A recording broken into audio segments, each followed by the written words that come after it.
Joining me today on the Capital TV show here from the University Club, Clarke Cooper, former Assistant Secretary of State, and we're gonna start talking about Iraq since you served there and you have extensive experience in many domains. So how do you see the situation in Iraq right now? Is Iran too dominant? The short answer is yes, Iran is too dominant, and I'll explain how and why.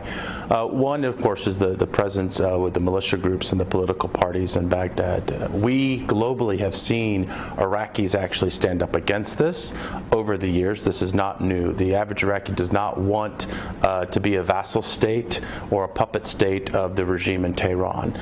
The more that Tehran gets its tentacles into the central government in Baghdad, and the more that they are able to be disruptive in the security posture of Iraq, it's not only bad for Iraqis, it's actually disruptive for the entire region. What about the Iran influence in the region, and now the Biden administration trying to make a deal to sign a new JCPOA? What is your opinion on this? Well, let's start with Iranian influence. There are, again, political entities, and there are terrorist entities, and there are proxy entities. They're all the same, in the sense that they are roots of a tree that is in Tehran. So if the Iranian regime that is exporting terrorism, that is exporting disruption, it is doing it because it has the agency, or it has the satellites of these groups, of these proxy groups. So it could be Hezbollah, it could be the Houthis. Pick your entity, pick your group, pick your political party, but they are essentially agents of Tehran, and they are disrupting the region to prosecute on behalf of the Iranian regime. Having that occur and not putting a control on that, or at least not addressing the roots of those causes, is problematic. And so a return to negotiations on the JCPOA is a fallacy. In many ways, there's a certain amount of myopia that is occurring today in Washington with the Biden administration, because the focus is seemingly on wanting to have a deal so bad that it puts at risk addressing some of these other issues that are, again, roots of that tree of terror in Tehran. What is dangerous is releasing, or the willing to release, $90 billion for the IRGC.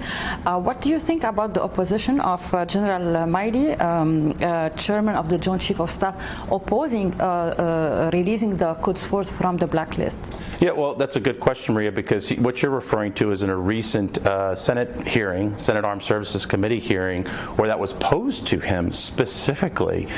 It's actually, I thought, a very positive declaration of not just General Milley as the chairman of the Joint Chiefs of Staff, or essentially America's chief of defense.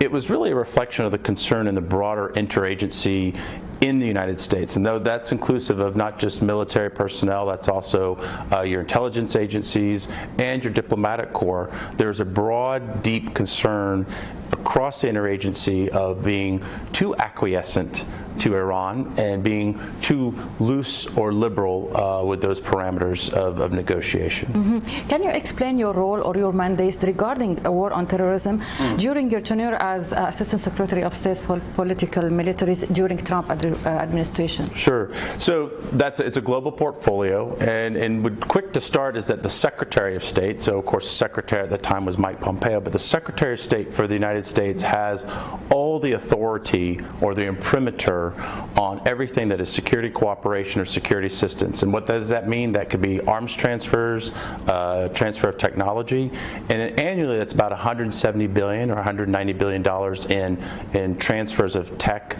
and capabilities. It also is security assistance and security cooperation. That's about $16 billion. That portfolio also includes defense cooperation agreements, information sharing agreements, peacekeeping operations. It is the full depth and breadth of a global portfolio in security cooperation. What predictions do you have on the war going on between Russia and Ukraine? Well, for starters, Russia's unilateral invasion of a peaceful sovereign nation has done at least two things immediately. One, it has certainly galvanized the will and the capability of an independent sovereign state, and that's Ukraine. The other, it has certainly galvanized the NATO alliance and has really re-steeled that commitment toward democracy and rule of law. It doesn't mean that the challenge is over. I would also assess that we are probably going to see further months of conflict and kinetic activity because of the Russians seeking to go further in their campaign. But what they are seeing happen very quickly is their capabilities or lack thereof to sustain themselves in a world that is not accepting their position is putting Russia in a very limited area of options for themselves to either seek reconciliation or at least come out of this conflict where there's some semblance of what was once the Russian state and the Russian economy. Russia didn't expect that it's going to be so hard. Will this war lead to a nuclear world war, in your opinion? Hopefully not, but it'd be fair to say, to assess that there is a risk. The Russians have indicated that they would potentially use what would be called tactical or ground-based nuclear weapons or munitions. That is a risk. It is one that is not desired by any, but is something that is certainly a part of the calculus. Something like that would put this conflict into a catastrophic level that has not yet been seen since World War II. About the Abraham Accords, after a little bit of a year since it was signed, how do you assess these commitment or agreements? Well, you see I'm smiling big. I look back fondly at the Abraham Accords as one of the joyful moments in the dark 2 years of the pandemic. There was much that we were expecting with the Accords on state-to-state agreements. So reciprocity on passports and visa, reciprocity on telecommunication, furthering of already existing security cooperation at training exercises, and then also law enforcement cooperation. What no state expected, including the United States, was the significant level of people-to-people. Yeah. Oh. It was magnificent. It's magnificent. And there's so much there in an opportunity space when it comes to not just economic development and prosperity, but also a combining, conjoining of interest and peoples. It also did send a nice message. We were just talking about Iran. I think the Abraham Accords made a very clear declaration to the world that there are ties that do bind. They're not always necessarily treaty related, and if anything, it actually cast a bright shining light on the individual relationships amongst the signers of the Accords, but also the growing capacity and the will to defend ourselves and defend each other. And the idea of stability in the region. That's exactly. How do you assess, what do you say about the United Arab Emirates, its experience in building nations and building states? Well, if anyone was around before 1971, and so many of us only know the UAE as an independent sovereign state, but there are leaders still today in Abu Dhabi and some generals who do remember the British Mandate era and do remember that transitional period when they went from British generals to Jordanian generals to now Emirati generals.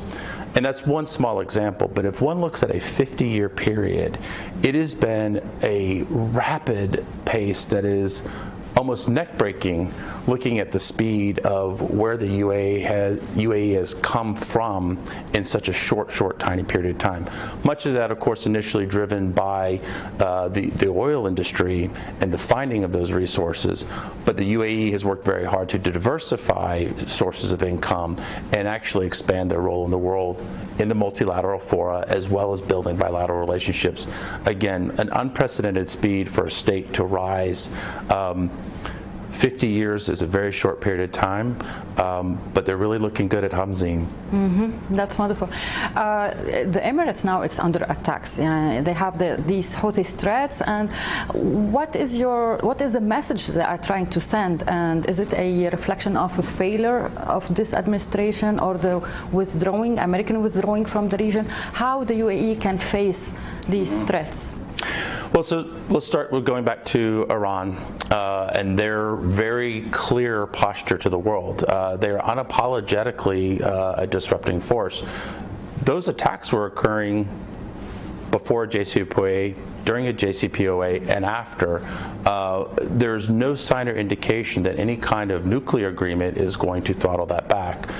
There are also some indications that at a certain level, proxy groups like the Houthis do have a certain level of independence where they're not operating completely directly by Tehran, but their sources, their funding, their primary direction does come from Tehran. That said, to address them, obviously there's a humanitarian role that the international community is playing. There is a UN-sponsored multilateral peace process for Yemen that's being addressed, and those are all channels that the United States and the Emirates are playing roles in.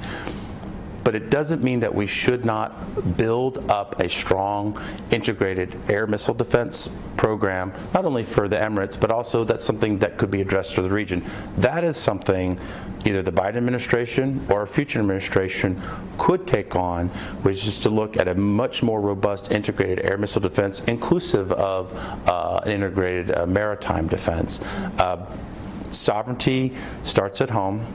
And Emirati leaders know this. In fact, they've worked very hard during the Trump administration to bolster their capabilities for air defense. And it's something that is required because as long as Tehran remains to be a disruptive actor in the region, and as long as they have proxies like the Houthis to prosecute on their behalf, then there's need for resources and capabilities to address those threats. And they're shared threats. These are threats that are not just direct to the Emiratis. In UAE, you have a global population that works and resides in places like Dubai and Abu Dhabi. That's a threat that is global in nature just by the sheer presence of the diverse population in those cities. How do you see the success of the United Arab Emirates managing its foreign policy, being entirely or having ties with the USA on a military basis, and also being entirely independent in its economic relationship between China, Russia, India, and other countries? Well, the United States has economic relationships with China and India as well.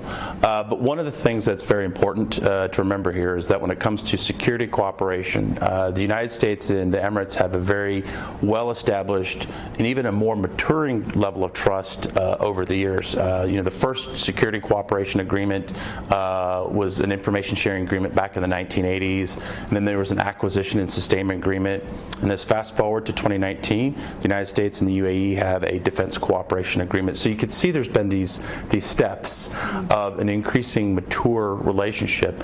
A good example of that, when I was Assistant Secretary, we worked on an arms package that was inclusive of the F-35, so getting to the next generation of air capability for UAE. But all that said, these are some very special, unique technologies. And in these relationships the U.S. has, there's an expectation of, as we ramp up trust, there's a ramp up on capabilities, there's a ramp up on responsibility as well. So one can have trade relationships, but there are certain parameters and limitations on what can be transacted based on the security of unique technologies and the protection to prevent exploitation by an adversary. But this isn't unique to UAE. What is unique is that there's been a very short rise to that increase, which we were just talking about earlier. 50 years is a really short period of time.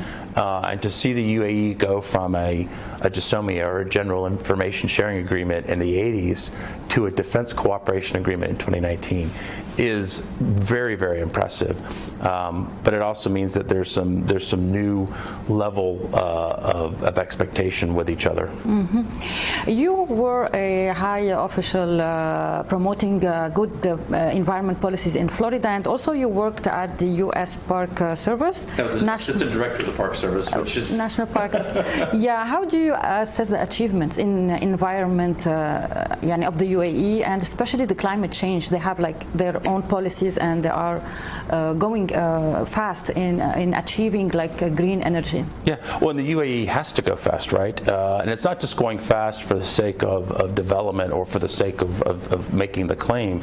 Let's look at the conditions. So you've got the ocean, and then there's the desert. And so, most of the UAE is between the two of those. It's between the sea and desert. And then if you look at what resources are available and this drive toward energy diversification, right? So UAE is one of several OPEC states that has identified being carbon neutral, but the reality is to get from here to there takes a very integrated process.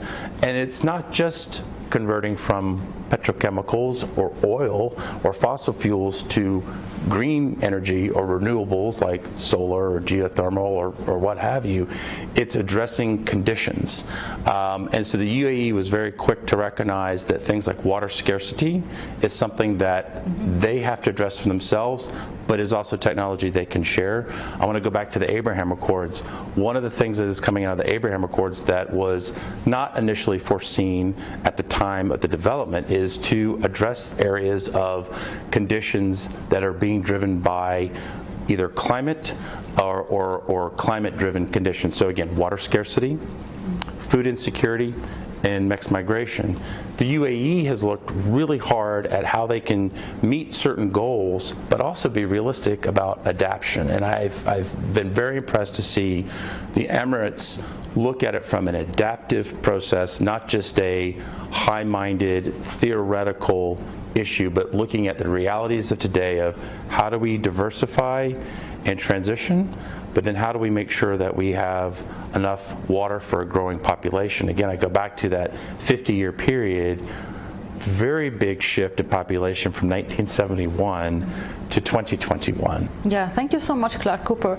I appreciate your presence and being with us. Thank you for your answers, your time. I really appreciate that. Pleasure. Hey, Maria Malouf here. Please click to like and subscribe to Maria Malouf TV YouTube page and catch our hottest interviews and most compelling analysis. You will not get it anywhere else.